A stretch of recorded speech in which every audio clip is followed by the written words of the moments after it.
Community-based organizations that are involved in the fight against gender-based violence and femicide are being invited to apply for funding through the GBVF Response Fund. Now, the fund is a part of a national response to gender-based violence and femicide in South Africa and is aimed at coordinating financial resources in order to support relevant programs and campaigns that will raise awareness, lead to mass action, and also result in behavioural change. So for more information on the fund, its beneficiaries and what to expect, we are joined by its Chief Executive Officer, Lindi Dlamini. Lindi, thanks so much for your time. Welcome to Morning Live. Indeed, thank you for having me, and thank you to the viewers out there. So let's start by talking about the GBVF Response Fund and also who qualifies for it. Indeed. So the GBVF Response Fund, as you pointed out in your opening, is a national response fund that was set up to be action-oriented. It came about as a result of the presidential summit that took place in 2018, where civil society members were speaking out around the scourge and the fact that there is urgent help that needs to be provided. Urgent action needed to be taken. This is a pandemic in our nation. This then culminated in the drafting of the national the National Strategic Plan on GBVF. On the 4th of February this year, the president launched the fund together with the support of a lot of private parties. The fund is private-led and run, and we had the overwhelming support of the International Women's Forum of South Africa chapter, who were instrumental in bringing the fund to life. So the fund really has been brought about to enable the raising of funds and the deployment of funds to help this overburdened and underfunded sector. It's to ensure that community-based organizations are put in a position where they can assist in the response. But it is also to ensure that various programs of action can be taken and implemented to ensure the ultimate eradication sooner rather than later. As you know, the scourge of GBVF has grown at phenomenal proportions. And in particular now, during the COVID pandemic, it has become even more exacerbated. So the purpose of the fund is really to raise funds and to deploy funds to support causes that are in place for the eradication of GBVF and all harmful actions against women, children, marginalized communities, and the LGBTQI sector. Exactly how much money are we talking about, Lindi, in terms of minimum and maximum allowances that people could apply for? So in terms of the current cohort that we are calling for proposals for, there's a minimum of 50,000 and 250,000 per annum that we would be providing to those community-based organizations or NPCs or voluntary trusts that apply. There's also a simplified process to ensure that compliance barriers do not then get into the way of a community-based organization receiving assistance. We really want the call to go far and wide to reach community-based organizations operating in rural areas, in urban areas, peri-urban areas, in townships. We want to make sure that we are reaching even organizations which, without our existence and support, would not have help and support and guidance. And just in terms of how much you've learned from some of the mistakes that others have made in the past with funding initiatives, especially around this COVID period, what is the qualifying criteria? Because often we hear of people complaining about that as a serious barrier to entry. So what are the criteria and how do qualifying organizations actually go about applying? Sure. So we've made sure that we have the minimum required to demonstrate the fact that an organization actually exists. So the constitution of an organization or founding documents. The second requirement is the fact that the organization must demonstrate that it has been active in this space for at least 12 months. And that's just to make sure that we don't have opportunism as a result of the call for proposals. The third is we require bank statements just to demonstrate the activity in that space. We don't require that the organization be registered with the Department of Social Development. We don't require that the organization be registered as a PBO with SARS. So the requirements are actually very simple. There will be a process that helps and supports potential grant recipients with the application process. And if they want to make inquiries, anybody out there who wants to make inquiries can send an email to info@gbvfresponsefund1.org.za.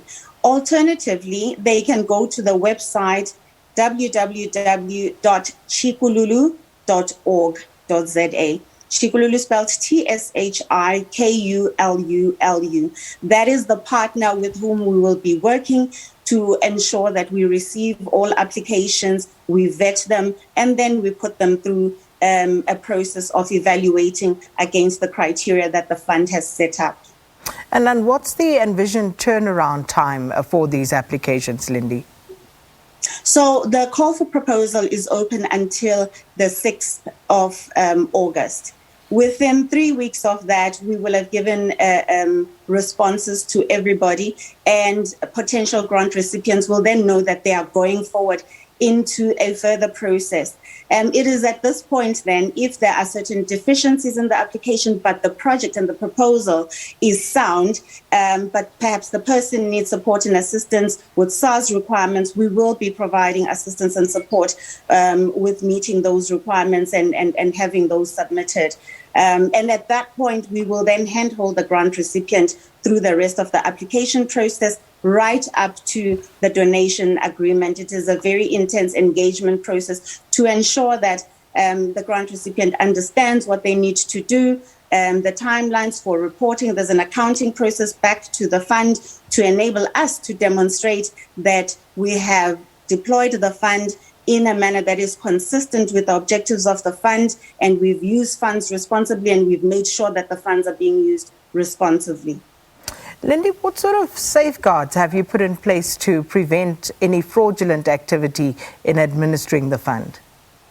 I think one of the major safeguards is really this vetting process that goes about corroborating the existence of the organization, corroborating its track record, corroborating its activity through its bank, and then corroborating its tax compliance status.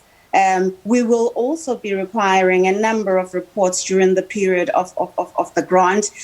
We've made sure that those are as simple as possible to submit, but we will need them to be qualitative. They will need to include pictures, for instance. They will need to include data. If it is, for instance, a training, that training must demonstrate how many people have been trained in the particular intervention. If it is the assistance of survivors of GBVF, we would need to know how many people have been assisted at the different times and what the nature of that assistance was. And that is to enable us as a fund to be accountable to our stakeholders, being the donors who have so wonderfully come to the party and given us the funds with which to start this up, to respond urgently to the need that is out there to support those women and children who are experiencing this scourge, and to turn the situation around so that women and children and LGBTQI community do not live in fear as they currently do. Indeed, our constitutional freedom rests on our ability to deploy these funds responsibly to ensure the eradication of the scourge. And just, on a side note, as it were, have you actually looked at, in terms of the sort of programs that you're hoping people would pitch to you? Because it's one thing to have all of these organizations seeking funding, but how diversified are these responses generally? They generally are quite diverse. And I think it's important to point out that the civil society participants who actually brought this initiative to life in convening the first presidential summit are the first people with whom the fund met on the 15th of February after the president had launched it. And the significance of that was to check back in to say, now that the fund has been launched, we want to make sure we've properly understood in going about executing our mandate who needs to be reached, who might be left out, what processes do we need to put in place to ensure that the fund is as inclusive as possible and catches as many potential organizations that could be helped as possible. So we had that validation exercise, and we're looking to have it again before we close off. And we've gone so far as to send out media releases on this RFP to a number of community-based organizations. We've sent them in the language of the region, and that really is to make sure far and wide the call is heard, because we have heard how other organizations missed the call because they didn't hear it, missed the call because it resonated only in urban spaces. We want to reach everybody. We want everybody to have the assistance and support of the fund if they are eligible and they are working in this space to make a meaningful difference. So just in conclusion, Lindi, once again, how do people access the information? They can access the information by calling 011-544-0300, and that's the call center that we have set up to provide them with information, to answer any questions they may have. They may also send an email to info@GBVF Response Fund 1, the number 1, .org.za.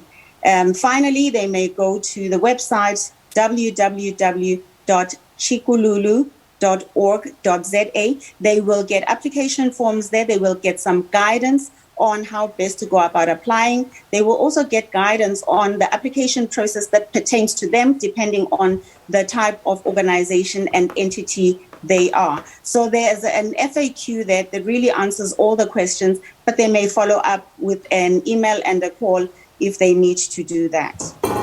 Well, Lindi, thanks so much for your time. Lindi Dlamini is the Chief Executive Officer of the GBVF Fund, and this is, of course, a call for community-based organizations to respond to this call for funding. And as Lindi said, between 50,000 Rand and 250,000 Rand per annum is what is available for community-based organizations who are fighting the scourge of gender-based violence and femicide. If you are in that space, please feel free to go on to any of the avenues that Lindi indicated that you can use to actually access information for that funding. Right.